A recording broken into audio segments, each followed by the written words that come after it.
Continuando para destacar algunas condiciones, ¿no es cierto?, de la vida de Belgrano, hablamos de la educación en otra entrada. En esta entrada leo un poco de la parte militar, así sucintamente. Belgrano era militar, es decir, tenía conocimiento, no era un desconocido, como dicen muchos autores. Había actuado durante las invasiones inglesas de 1806 y 1807, a las órdenes nada más ni nada menos que Santiago de Liniers. Fue capitán de milicias y luego también integró el famoso regimiento de patricios, cuyo jefe era Cornelio Saavedra, de ahí la amistad con Cornelio Saavedra. Belgrano, por supuesto, le tocó la revolución, fue uno de los propulsores, ya con Saavedra, ¿no es cierto? Junto con Saavedra, es el primer pedido que hacen de la reunión de un congreso o cabildo abierto, se lo proponen a las autoridades del momento, a fin de ver la situación que ocurría en España en ese momento y qué camino tomar por parte de Buenos Aires o los llamados ya patriotas. Es un gestor de eso, ¿cierto? Aunque tiene otras ideas después, vamos a ver, de monárquicas, etcétera, etcétera. Pero es uno de los propulsores de la Revolución de Mayo, muy importante. Y como tal, nombrado en la primera junta. Pero le toca enseguida actividad. Y esa actividad hay que llevar la revolución al interior, necesariamente porque está fuerte Montevideo, porque está fuerte el Paraguay y todavía fuerte Córdoba, que son los tres focos y el Alto Perú. Así que hay que mandar expediciones. Y a Belgrano le toca ir al Paraguay. Paraguay no había aceptado la Junta, había rechazado, como la rechazó Montevideo, la rechazó Córdoba y la rechazó el Alto Perú. Bueno, lo cierto es que esa expedición sale con nada. Tiene que armar la expedición, tiene que armar el ejército. Y gracias a Dios que consigue mucha ayuda en Santa Fe y sobre todo en parte de Entre Ríos, donde tiene la ayuda de una heroína realmente, que es doña Gregoria Pérez, viuda de Denis, que en Paraná tiene un monumento. Esa era propietaria de miles de hectáreas, desde prácticamente Paraná hasta el Arroyo Feliciano. Así que proveyó a Belgrano de caballos, de hombres, ¿cómo es?, los que iban mirando el camino adelante, los vaqueanos, etcétera, etcétera. La gran ayuda le brindó esta mujer. Y con eso Belgrano atravesó la provincia de Entre Ríos, no pasó por Mandisoví de Ira, como dicen que pasó, siguió hacia el norte, estuvo en Curuzucuatiá, de ahí dictó normas, y entre ellas las normas para las escuelas, dictó también la reglamentación para los pueblos indígenas, naturales, misioneros, y pasó a la lucha, ¿no es cierto?, en Paraguay. Paraguay se puso firme, si bien tuvo algún éxito inicial, después cayó derrotado. Belgrano, lógicamente, tuvo que volverse, quedó mal parado ante las autoridades del virreinato, del primer triunvirato, que exigieron a Belgrano que regrese, primero que regrese y vaya al Uruguay, a colaborar en el primer sitio sobre Montevideo, pero luego que venga a Buenos Aires a rendir cuentas, porque había un juicio incoado contra él en razón del comportamiento en el Paraguay. Parece que no le gustó, ¿no es cierto?, a ciertos miembros de la Junta, digamos un poquito la forma leve, suave de actuar de Belgrano en el Paraguay, ¿no es cierto?, pero era una costumbre de él.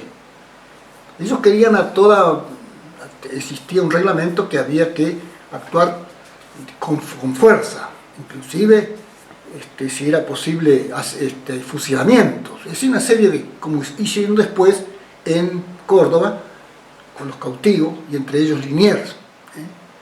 Ellos querían ganar la revolución, transmitir la revolución de esa manera. Belgrano tenía otra. Bueno, lo cierto es que viene el año 12, hay problemas, Belgrano está en Buenos Aires, se lo nombra, parece que quedó en la nada ese juicio, se lo nombra para que se haga cargo del Ejército del Norte. El Ejército del Norte había ido primero, el Alto Perú había tenido el triunfo en Suipacha, y luego fue vencido, ¿no es cierto?, definitivamente.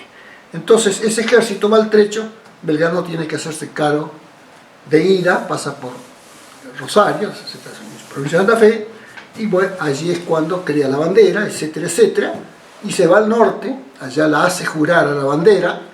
En ese momento la revolución tiene un símbolo, que es importante, porque hasta ese momento estaban usando símbolos del rey, ¿no? Por eso ya la bandera prácticamente, aunque el triunvirato todavía le pide que la esconda, más bien, que no la muestre mucho, por temor, indudablemente. Pero Belgrano sigue con esa... Él está allá en el norte, reorganiza las fuerzas, y luego de que las tiene ya listas, el triunvirato le ordena que se venga con sus fuerzas sobre Córdoba. Claro, tenían miedo de la invasión del norte y que cayeran los realistas sobre Buenos Aires, yo no sé, y aparte los realistas de Montevideo. Es decir, había una especie de susto, temor, por eso quieren obligarlo a Belgrano a venirse con sus fuerzas. Pero ahí viene la desobediencia, ¿no?, de Belgrano.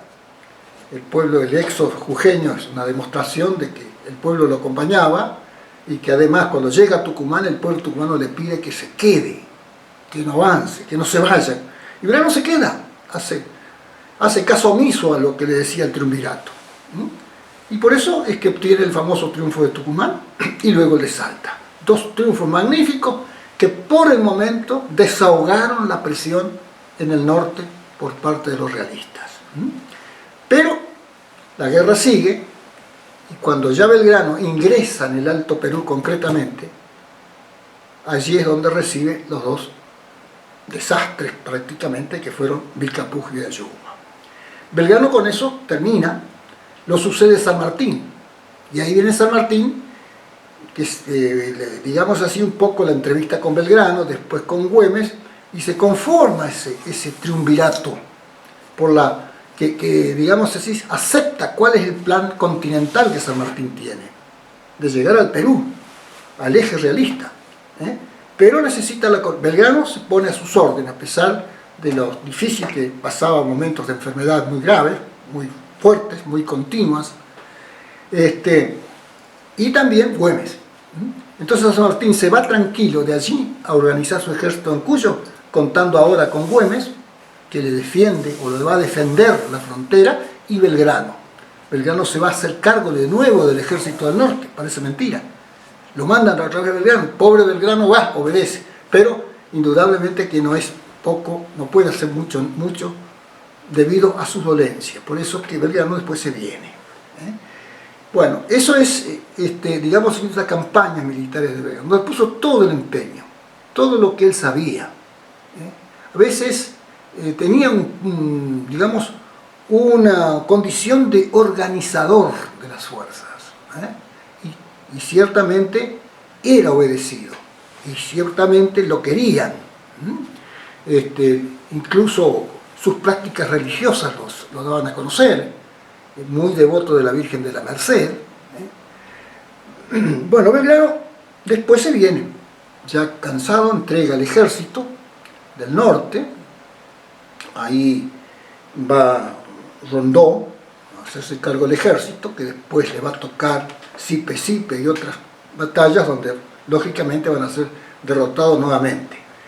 Pero va a estar la figura de Güemes, de todas maneras, que va a salvar las papas, como se dice, en momentos muy difíciles para la revolución.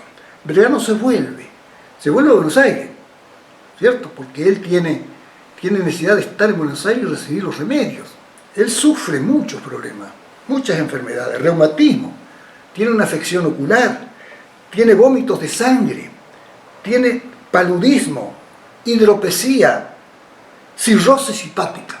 ¿Cuántas enfermedades?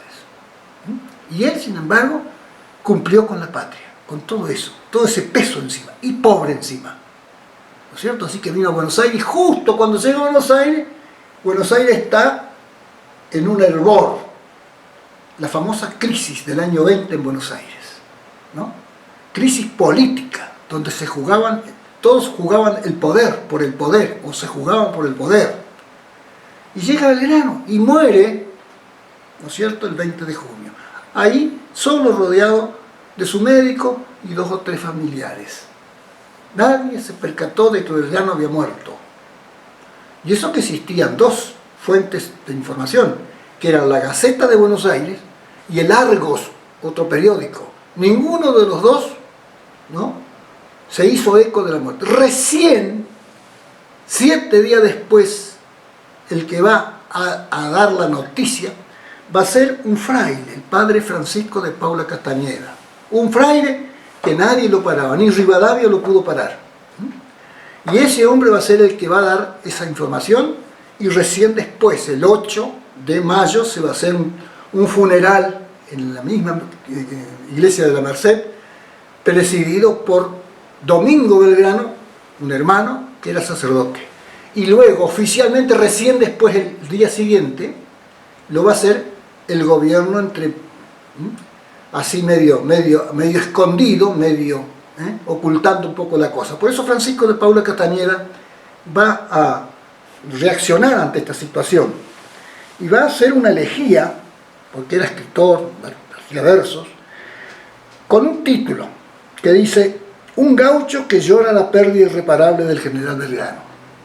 Y dice: no es la patria insensible a los quebrantos, yo advierto su semblante doloroso, yo la veo deshecha toda en llanto. Lloran unos a ese hombre generoso, intrépido, campeón americano, que en la tumba ha logrado su reposo.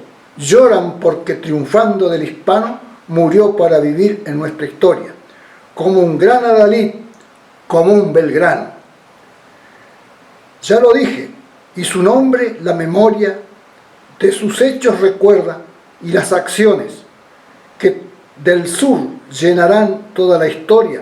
Lloran otros las doctas producciones que impresas nos dejó en el consulado, y aún en el campamento 1000 lecciones lloran porque su espada y pluma han caducado. A rigor de la parca, sí, Belgrano, en sus triunfos ha muerto sepultado. Ya lo dije, y de impulso soberano, a no llorar me veo constreñido. No lloro, pues, el general Belgrano, lloro y lamento, con tenaz gemido, la muerte de un patriota religioso, católico, cristiano y bien nacido.